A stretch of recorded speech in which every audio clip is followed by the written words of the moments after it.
Donald Trump's mass deportation plans. Let's go. All right, now to more on the breaking news we first brought you at the top. If I was president, I'd save every single Latina. They'd be cool. Everyone else, though, y'all might be cooked. In the coming days. Not gonna lie to you. If y'all was president, who y'all saving, though? Like, who specifically would y'all set to the side that they would be cool? Like, would y'all build a wall? Would y'all make a tunnel, something? Officials can't give us concrete answers as to what could happen in. Or would y'all let everybody in this bitch? Because I feel like everybody can't come though. Like everybody can't make the cut. Like let some beautiful Venezuelan woman in, Colombia. Like we gotta have a screening for certain people. Apart from that, I think everybody else got to chill.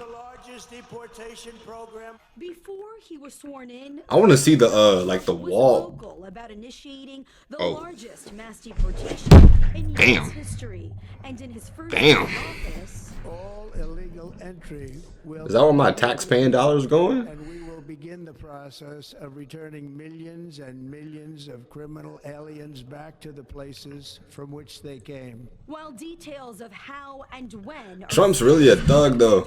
has said he plans He's to the first. mobilize God the US damn, the military spikes, to the enforce spike operation, traps. an operation that has many migrants He's the first convicted felon to become president and pardon himself.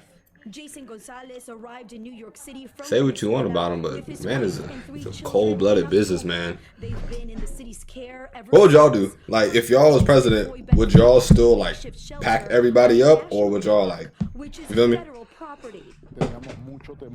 We were very afraid because these are federal lands where we fear that with President Trump's return to the presidency, we could witness raids here. That shelter was closed earlier this month. So what would mass deportations look like across the country? They're talking about workplace raids, Low key, I wouldn't even strict restrictions on new immigrants. Nah, I'm lying. I was getting ready to say I'll let everybody in here. I was getting ready to lie. I think everybody shouldn't be allowed in, but a certain amount. You feel me? Like, hear me out. Everybody can't come because if there's just not enough space, then like obviously, things not gonna work out. But like, I think there needs to be some sort of like requirements.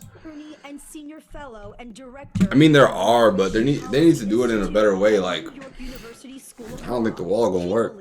Deportations will happen. As to how many people could be deported, that remains to be seen. Nah, Border Patrol on timing. But it's so sad though, because these people just trying to come here for a better life. They're not trying to do nothing else, but they're just trying to improve their lives. What would y'all do? What's y'all solution to this?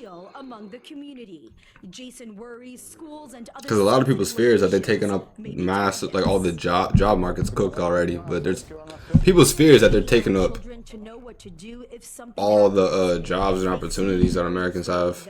That's some people's fear. What would y'all do? Back home to my children. Facts. I don't even know what he said, but I agree. Telephone numbers so that they are prepared. It's important not to allow panic set in. Manuel Castro is the commissioner of the mayor's Office of Immigrant Affairs. Over the last 2.5 years, he says, over 220,000 asylum seekers have arrived in New York City. 220,000 remain under the city's care. That's not counting the hundreds of thousands of undocumented immigrants living for years across our city. That's another thing. Listen. There's so many people here that we don't even know about. Like there's so many people that like we deadass don't even know we don't know they're here. Does the city have a plan? She can stay. Hold on. She can stay. She cool. She get a pass. Our city. Does the city have a plan? She can stay. First thing is to make sure that our city staff at all levels is trained on our sanctuary laws and our sanctuary city policies. Now, as city employees, we cannot cooperate with enforcement, but we also cannot interfere with enforcement. But what will the city do? So y'all if just such bystanders? is carried out? Y'all just gonna watch? There's only so much we can do to protect immigrants. The federal government has said they will enforce immigration law whether they receive support from cities or not. Has the mayor or They- yourself they or packing anyone in everybody the up. administration been able to speak to the incoming administration? Have they been able to prepare you for anything? There's so much that's still unknown. Mayor Adams, who has met with President Trump, has been vocal about deporting migrants who have committed violent crimes. People who commit these violent crimes must be addressed. And that is our conversation with ICE. For now, all Jason and his family can do is be prepared. The first few weeks. Type. All right, y'all go ahead and let me know what y'all would do, cause scary for all of us.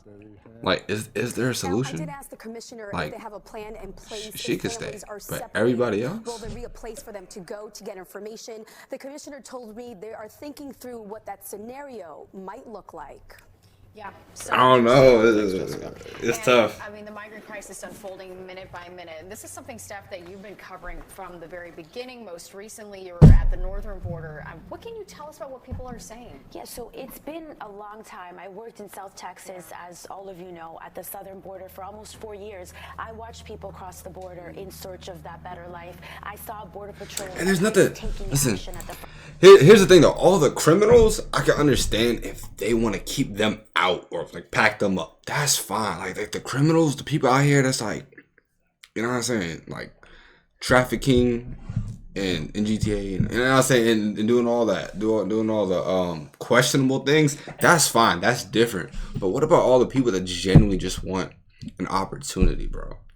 Because there's some people, like some immigrants, people have that the hustle, the grind, the ambition, the mentality that they're willing to work harder more than some people that were born in this country, like in the U.S. in the first place. Like, they deserve a chance. They just need the opportunity. The migrant crisis here. I think we should just have a free for all. Have a battle royale. To really round out the coverage as Let the strong survive. This new administration, Jess, is promising. That's right. And, you know, in the coming days, we're going to have a lot more stories. Stephanie's going to be looking at sanctuary cities, the laws, how they protect migrants. And, you know, we are now learning that there are some protections in place, not many, though. Also, I was at ICE headquarters this week, a long line out there, also immigration court. So we're going to take a look at the backlog, which we're talking about millions of cases, which is why, you know, there's such a big backlog. So we'll have a lot more in the coming days for you guys. These two on the right can stay. I don't know. This is very touchy. It's a very, very touchy topic / situation. But y'all let me know. Y'all let me know. What would y'all do?